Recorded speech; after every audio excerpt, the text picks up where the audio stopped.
बोलता था, मर्यादित होके बोलता था। जो उसके श्लोक थे, जो उसके शब्दावलियां थी, वह बहुत मर्यादित थी। राक्षस होने के बावजूद भी जो चित्रांकन हुआ, तो हमारे जो मानस पटल पे चीज़ें रहती हैं वो वही रामायण रामानंद सागर ने बनाया वही है। यह आया, लोगों ने स्वीकार नहीं किया, लोगों ने इनकार कर दिया। इसलिए या तो इस फिल्म को तत्काल बैन कर देनी चाहिए, या तो उसके कॉस्ट्यूम और उसके संवाद परिवर्तन को भी वामपंथी मानता हूँ। इसने सब जितना जो अभी ख्याति बनाया था वो सब चौपट कर दिया। काली शराब पी रहे, काली के साथ गलत हो रहा है, ये आपको अच्छा लगेगा देखना? जिसको हम देवी मानते हैं उसको सिगरेट पीना स्वास्थ्य के लिए हानिकारक, और समाज में उसकी क्या भावना है लोगों के मन में। अब हमारी काली सिगरेट पिएगी तो कैसा महसूस होगा? तो यह सब ये जानबूझ के, ये जो वामपंथी गैंग है, हिंदू समाज की देवी देवताओं को नीचा दिखाना और उसको सतही बताना, काल्पनिक बताना, यही उनका काम है। केरला स्टोरी उसने लिखा है, यह सत्य घटनाओं पर आधारित फिल्म है।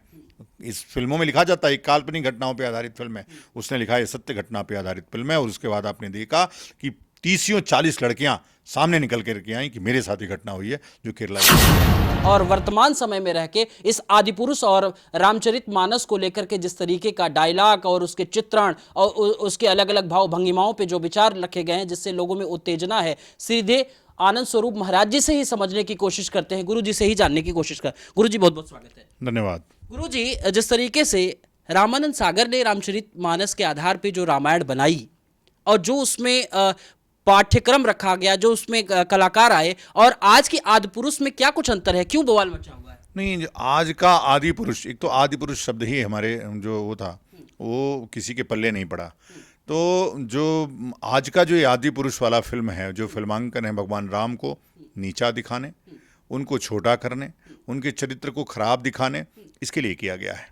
जिस प्रकार से हनुमान के संवाद को, जिस प्रकार से हनुमान जी के कॉस्ट्यूम को, वस्त्र को इस्लामिक स्वरूप बनाया गया, वह एक सोची समझी चाल थी। और ये दिखाया गया कि जो रावण था वह आज का जो इस्लामिक व्यक्ति है किस प्रकार से निगल जाएगा पूरी हिंदू संस्कृति को, इसलिए। और संवाद भी बहुत ही मतलब गाली गलौज, जो गांव में फूफा फूफी दादा दादी करते हैं वैसा ही सतही डायलॉग है। और इससे जो हमारी भावनाएं हैं, जो भगवान राम के प्रति, भगवान राम का नाम लेते ही रोम रोम में हर्षित हो जाता है मन, आस्था प्रकट हो जाती है, वह यह फिल्म उसको नीचा दिखाने के लिए, आस्था को गिराने का काम की है। इसलिए इस फिल्म को तत्काल बैन किया जाना चाहिए अगर उसका संवाद परिवर्तित नहीं होता है। बैन करने का संवाद हालांकि परिवर्तित का ट्वीट आ गया है, लेकिन बैन करने की बात क्यों हो जाती है? एक मूवी के आधार पर क्यों नहीं देख लेते हैं? देखो, मूवी जो होती है, फिल्म समाज का आईना है।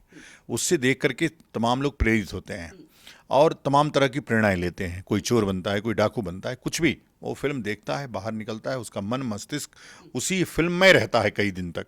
तो जब यह फिल्म अभी जो बन रही है, वह जब लोग देख रहे हैं, पहले हम बोल रहे थे और कई लोग लिख भी रहे हैं इस बात को कि रामानंद सागर की फिल्म रामायण आता था तो लोग अगरबत्ती दिखाते थे टीवी पे, ऐसी आस्था प्रकट होती थी।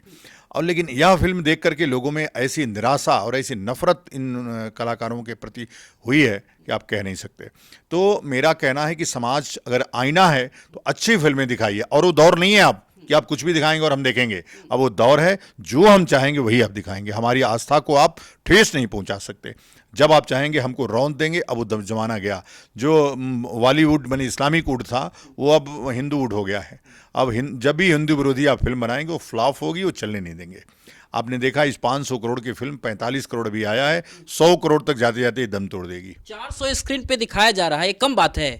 स्क्रीन कितना भी हो, देख कितने लोग रहे हैं, सबसे जरूरी ये है कितने हाउसफुल से हुए। कहीं आया आपको कि ये फुल हाउसफुल है? लोग बाहर से गालियां दे रहे हैं, लोग ट्रेजर देख करके गालियां दे रहे हैं, लोग विरोध कर रहे हैं। और कम से कम जो अपने आप को हिंदू कहता होगा वो अपनी भगवान की मर्यादा अपमान कभी नहीं करने जाएगा, ऐसी फिल्म को देखने नहीं जाएगा, उसका विरोध करेगा। लेखक तो ये भी कह रहा है कि आज के वर्तमान में हम उस पूरे डायलॉग को लिखे हैं। हनुमान जी का एक चित्रण है, जब लंका में जाते हैं और दहन का प्रकरण आता है तो कहते हैं कि तेल भी तेरे बाप का, कपड़ा भी तेरे बाप का, लंका भी तेरे बाप की और जलेगी तेरे बाप की।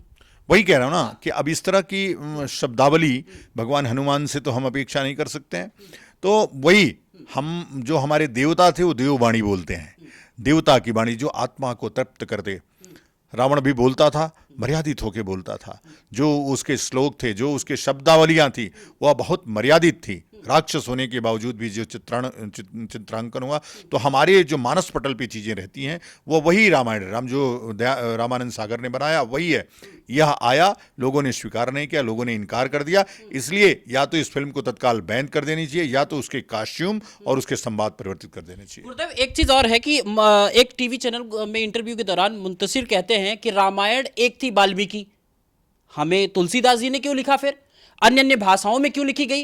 रामायण तो एक थी ना, हमको उसी से समझ लेना चाहिए। तो अगर वर्तमान में कुछ भाषाओं का अगर चयन हम अलग करते हैं, आज के आधार पर करते हैं, आज के समय के आधार पर करते हैं, युवाओं के लिए एक नया फ्लेवर लेके आ रहे हैं, एक तरीके से उनका कहना है, तो इसमें दिक्कत किस बात की? देखो, राम का चरित्र आप फ्लेवर के हिसाब से डिसाइड नहीं कर सकते। राम का चरित्र जो हमारी मर्यादा पुरुषोत्तम है, जो हमारे मानस पटल में है, भगवान है, उसी के अनुरूप बना सकते हैं आप जब चाहेंगे। आधुनिक युग में उसको रावण नहीं दिखा देंगे। राम का जो चरित्र है वह त्याग का है, राम का जो चरित्र है मर्यादा का है, राम का जो चरित्र है प्रेम का है, राम का जो चरित्र है वो सौहार्द का है। और उस चरित्र को आप उठा करके ऐसे ऐसे संवाद डाल करके और उस चरित्र को कम करने का, हनुमान का चरित्र मर्यादा का है, जो राम के समक्ष किस तरह की भाषा का प्रयोग करते हैं, रावण से सब संवाद भी करते हैं तो कितने नबी तुली शब्दों का प्रयोग करते हैं। और रामानंद सागर को का चित्र धारावाहिक उठा के देखिए, तो हमारे जो मानस पटल में है अगर वह संवाद उसके अनुरूप नहीं है तो मतलब वो हमारी धार्मिक भावनाएं आहत करने के लिए फिल्म बनाई गई है। और यह मनोज मुंतशिर जितना चर्चा में आया था राष्ट्रवाद की बातें करके, वह इसने अपना गुड़ गोबर करा लिया। और पूरी तरह से मुंतशिर कहीं भी जाएगा तो कम से कम हमारे लोग तो उसके मुंह पे जरूर कालिक पोतेंगे। इस नाते हम छूट नहीं दे सकते कि वो ब्राह्मण है, कतई नहीं। रावण भी ब्राह्मण था, हमने राम से वध कराया उसका। तो जो ब्राह्मण के भेष में रावण दिखेगा उसका वध होगा। मूवी आने से पहले सेंसर बोर्ड उसको निर्धारित करता है ना, नाप तौल के देखता है। आखिर में जिस तरीके से सेंसर बोर्ड ने देखा होगा तभी तो इसको आगे बढ़ाया है और लोगों तक पहुंची ये बात। सच बात है। सेंसर बोर्ड जैसी अब संस्थाओं की प्रासंगिकता खत्म हो गई है। अब वह पूरी तरह से केंद्र से निर्धारित होती है। और इस फिल्म में तमाम हिंदूवादी जो पार्टियां थी, लोग थे, वो इसके समर्थन में थे। सेंसर बोर्ड को लगा अगर हमने कोई सेंसर लगाया तो कहीं हमारा ही बुरिया बिस्तर न बच जाए। तो अब सेंसर बोर्ड का कोई मतलब नहीं है। वहाँ किसी सर्वोच्च न्यायालय के न्यायाधीश की नियुक्ति होनी चाहिए, तब जाकर के देखिए वो काम ठीक होगा। नहीं तो सेंसर बोर्ड पूरी सरकार की संस्था है और वो सरकार की संस्था सरकार के इशारे पे चलती है। और यह फिल्म सरकार के शायद इशारे पे बनी, ऐसा लोग बता रहे हैं।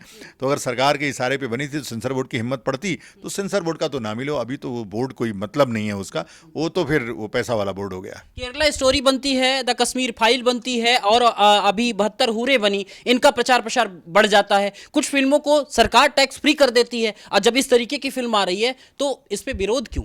कहाँ विरोध हो रहा है?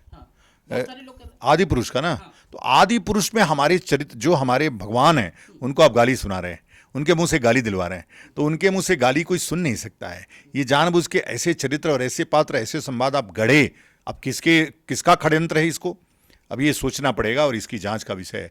मैं तो मांग किया हूं सरकार से कि सरकार इन निर्देशकों और प्रोड्यूसर और संवाद लेखक के ऊपर जांच बैठाए और इनको उठा के जेल में डाले, ताकि आगे से कोई इस तरह की फिल्म और मजाक बनाने का काम न करे। तमाम अब तक हो चुका, बहुत हुआ है। भगवान का मजाक उड़ाया गया। आज भी जो संवाद लिखे जाते हैं भगवान को ऐसा दिखाया जाता है हमारे तो। लेकिन अब हिंदू जाग गया है, वो अपनी चीज़ों को देख रहा है कि उसको किस प्रकार से देश दुनिया में नीचा दिखाने का प्रयास हो रहा है। अब ऐसा होने नहीं देंगे हम। पठान मूवी में जिस तरीके से अभिनेत्री भगवा रंग के कपड़े पहन लेती है तो वहीं काली के रोल में बीड़ी पीती या सिगरेट पीते दिखाई जाती है, तो इस पे आरोप लग जाता है। ये तो क्षणिक चीज है ना, मनोरंजन के आधार पर देख लें। काली को आपको अच्छा लगेगा? काली, आप पत्रकार के रूप में सोचिए, आपको अच्छा लगेगा कि काली दारू पी रही है, काली शराब पी रही है, काली के साथ गलत हो रहा है? ये आपको अच्छा लगेगा देखना? जिसको हम देवी मानते हैं उसको सिगरेट पीना स्वास्थ्य के लिए हानिकारक, और समाज में उसकी क्या भावना है लोगों के मन में। अब हमारी काली सिगरेट पिएगी तो कैसा महसूस होगा? तो यह सब ये जानबूझ के, ये जो वामपंथी गैंग है, हिंदू समाज की देवी देवताओं को नीचा दिखाना और उसको सतही बताना, काल्पनिक बताना, यही उनका काम है। तो वो किसी न किसी स्वरूप में आ जाते हैं। मैं मुंतशिर को भी वामपंथी ही मानता हूँ। इसने सब जितना जो अभी ख्याति बनाया था वो सब चौपट कर दिया। और एक द केरला स्टोरी उसने लिखा है, ये सत्य घटनाओं पे आधारित फिल्म है। इस फिल्मों में लिखा जाता है एक काल्पनिक घटनाओं पे आधारित फिल्म है, उसने लिखा है ये सत्य घटना पे आधारित फिल्म है। और उसके बाद आपने देखा कि 30-40 लड़कियां सामने निकल कर के आई कि मेरे साथ ही घटना हुई है जो केरला स्टोरी में है। हमारे साथ लफ्ज़ जिहाद हुआ और उसके बाद हमको इस्लाम में कन्वर्ट किया गया और हमको आईएएस में भर्ती कराया। ऐसे 50 लड़कियां निकल करके आई हैं। तो ये नहीं है कि ये आप यूं ही दिखाया जा रहा है, यूं ही सेंसर किया जा रहा है। और द केरला स्टोरी तो आने ही वाली नहीं थी, किसी की हिम्मत नहीं पड़ रही थी, लेकिन द केरला स्टोरी आई और सुपर डुपर हिट हुई। ये हिंदुओं की ताकत है। आदि पुरुष सुपर फ्लॉप होगी, ये भी हिंदुओं की ताकत है। धन्यवाद गुरुदेव।